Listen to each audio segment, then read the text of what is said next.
जंगल की ओर से सेला नगर से सियोन की बेटी के पर्वत पर देश के हाकिम के लिए भेड़ों के बच्चों को भेजो।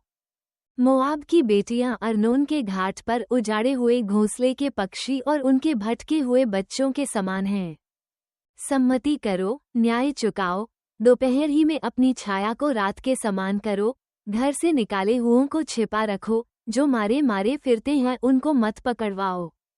मेरे लोग जो निकाले हुए हैं वे तेरे बीच में रहें, नाश करने वाले से मोआब को बचाओ।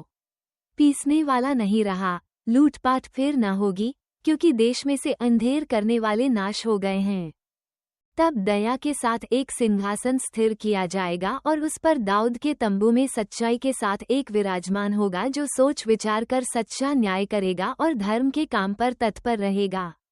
हमने मोआब के गर्व के विषय सुना है कि वो अत्यंत अभिमानी था।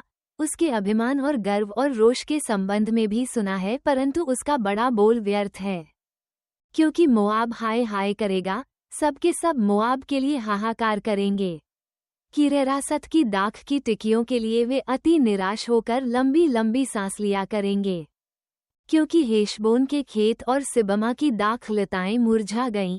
अन्य जातियों के अधिकारियों ने उनकी उत्तम उत्तम लताओं को काट काट कर गिरा दिया है। ये याजर तक पहुंची और जंगल में भी फैलती गईं और बढ़ते बढ़ते ताल के पार दूर तक बढ़ गई थीं। मैं याजर के साथ सिबमा की दाखलताओं के लिए भी रोऊंगा। हे हेशबोन और अलाले, मैं तुम्हें अपने आंसुओं से सींचूंगा, क्योंकि तुम्हारे धूप काल के फलों के और अनाज की कटनी के समय की ललकार सुनाई पड़ी है, और फलदाई बारियों में से आनंद और मगनता जाती रही। दाख की बारियों में गीत न गाया जाएगा, न हर्ष का शब्द सुनाई देगा, और दाखस के कुंडों में कोई दाख न रौंदेगा, क्योंकि मैं उनके हर्ष के शब्द को बंद करूंगा। इसलिए मेरा मन मोआब के कारण और मेरा हृदय किरहेरस के कारण वीणा का सा क्रंदन करता है।